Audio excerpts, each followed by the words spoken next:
Assalamualaikum warahmatullahi wabarakatuh. Alhamdulillahirrabbilalamin. Wassalatu wassalamu ala rasulillah wa ala alihi wa sahbihi ajma'in. Amma ba'du. Para pemirsa muslimin dan muslimat yang dirahmati Allah, pada video perjalanan kali ini kita akan membahas tentang niat. Apa itu niat? Nah, sebelum dijawab, saya akan bercerita dulu sebab adanya hadis tentang niat ini, agar para pemirsa mudah memahami apa yang akan saya sampaikan di dalam video ini. Dahulu ketika Rasulullah SAW masih di Mekah, banyak mendapat intimidasi dan kekerasan dari kaum Quraisy, sehingga dakwahnya jadi terhambat. Kemudian ada perintah dari Allah untuk hijrah sebagaimana yang tertulis dalam Quran surat Al-Baqarah. Coba tolong dibacakan Mas Bro ayatnya. A'udzu billahi minasy syaithanir rajim. Bismillahirrahmanirrahim. Innal ladzina amanu wal ladzina hajaru wa jahadu fi sabilillah ulaika yarjuna rahmatallahi wallahu ghafurur rahim.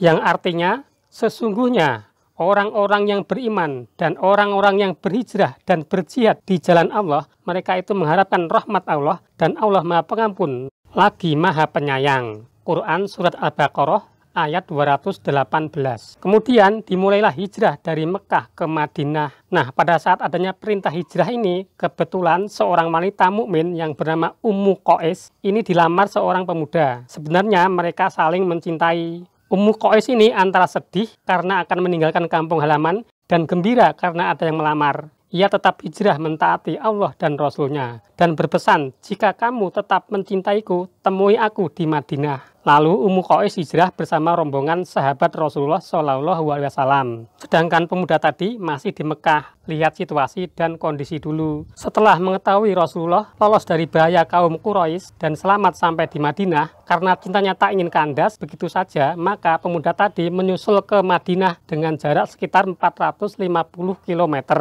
Kalau diperkirakan dari Jogja ke Bandung. Singkat cerita, mereka akhirnya bertemu dan menikah. Nah, sejak saat itu pemuda tadi dijuluki Muhajir Ummu Qais, sebab hijrahnya dilakukan untuk menikahi wanita. Berita tentang pemuda itu pun sampai ke telinga Rasulullah SAW. Tepatnya hari Jumat, ketika beliau berkhutbah menyampaikan tentang pentingnya niat hijrah. Dikabarkan dari Umar radhiyallahu anhu bahwa Rasulullah SAW bersabda, sesungguhnya setiap perbuatan tergantung niatnya, dan sesungguhnya tiap orang akan dibalas berdasarkan apa yang diniatkan. Barang siapa hijrahnya karena ingin mendapat keridhaan Allah dan Rasul-Nya, maka hijrahnya kepada keridhaan Allah dan Rasul-Nya. Dan barang siapa hijrahnya karena dunia yang diinginkannya atau karena wanita yang ingin dinikahinya, maka hijrahnya akan dinilai sebagaimana yang dia niatkan. Hadis riwayat Bukhari, Muslim, dan 4 imam ahli hadis. Nah, itulah para pemirsa semuanya sebab adanya hadis tentang niat. Jadi arti niat adalah keinginan hati atau maksud hati. Kalau dalam bahasa Jawanya itu karep utawa krenteke ati. Nah, dari hadis inilah di tangan para ulama ditafsirkan melebar dan lebih rumit sehingga jadi perselisihan. Karena semua ibadah harus diawali dengan niat. Niat bukan di hati saja, harus diucapkan. Kita semua sebenarnya sepakat ibadah tanpa niat karena Allah tidak sah dan pastinya sia-sia. Tetapi apakah setiap memulai ibadah harus mengucapkan nawaitu dan usoli? Para pemirsa bisa lihat sendiri di buku anak-anak kita, lafaz niat wajib hafal karena niat nanti akan dites dalam ujian. Sebenarnya tanpa diucapkan juga Allah sudah tahu. Sebagai contoh, ketika saya membuat video ini jam 11.30 menit. Sebentar lagi azan zuhur akan berkumandang. Saya sudah mau siap-siap ini, cari sarung dan kopiah. Lalu wudhu dan berangkat ke masjid. Ketika di jalan orang melihat saya, tidak perlu bertanya, sudah tahu dia. Oh, si Mas itu mau sholat zuhur di masjid. Jadi intinya niat itu urusan hati dan ditunjukkan dengan gerakan atau tindakan. Ibadah tanpa mengucapkan niatnya sah, tapi sebaliknya mengucapkan niat tanpa melakukan ibadah tidak sah pahalanya.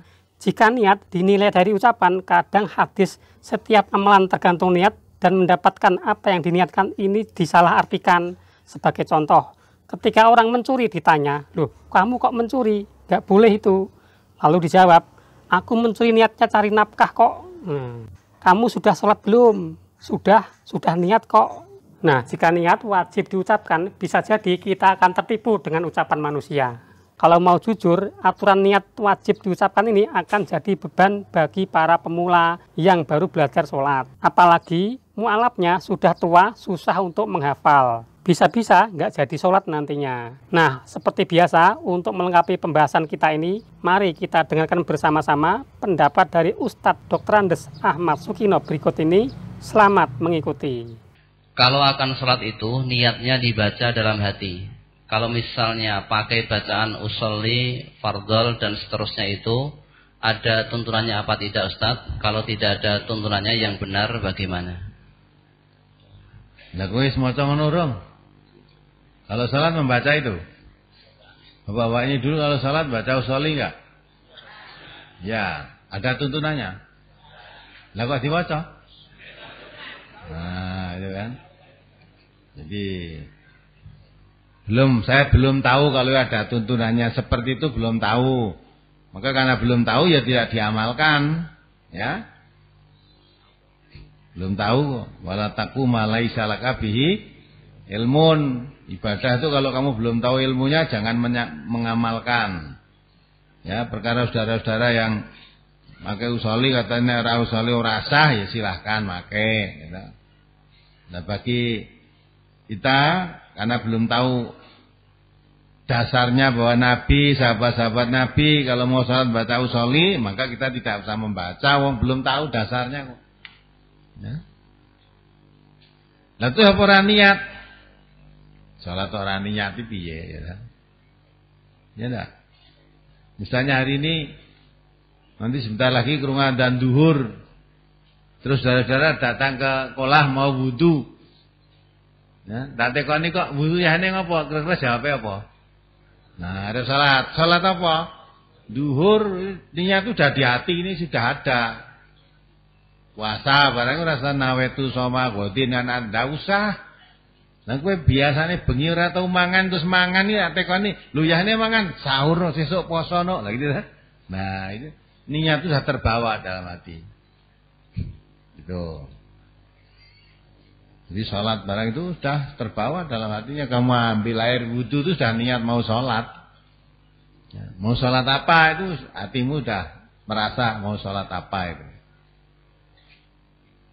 Apalagi apabila sholat sendirian setelah membaca Sami Allahu liman hamidah, apakah membaca Rabbana walakal hamdu? Iya, baca Rabbana walakal hamdu.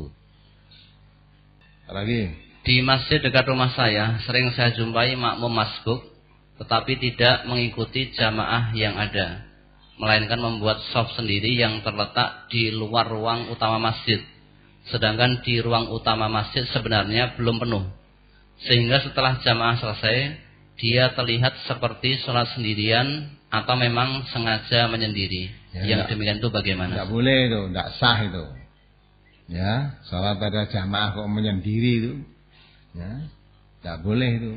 Harus masuk ikut jamaah. Mari kita akhiri.